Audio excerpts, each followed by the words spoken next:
భారతదేశం అనేది కాశ్మీర్ మొదలుకొని కన్యాకుమారి వరకు నెట్ట నిలువున అది చీలిపోతుందని ఆల్రెడీ ఇప్పుడు మన యొక్క ఇండియా దేశంలో ఉన్నటువంటి ఆర్కియాలజీ డిపార్ట్మెంట్ వారు ఆల్రెడీ దానికి నోటీస్ కూడా ఇచ్చారు, చెప్పేశారు.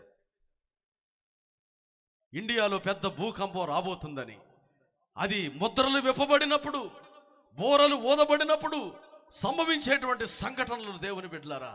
అందుకని 8వ అధ్యాయంలోనికి వచ్చినప్పుడు మనము అక్కడ 7వ ముద్ర విప్పినప్పుడు పరలోకమందు ఇంచుమించు అరగంట సేపు నిశ్శబ్దంగా ఉంది. ఏంటి అరగంట? అరగంట అనేది ఒక ఆయన అడిగాడు, పరలోకంలో వాల్ క్లాక్ ఉందా?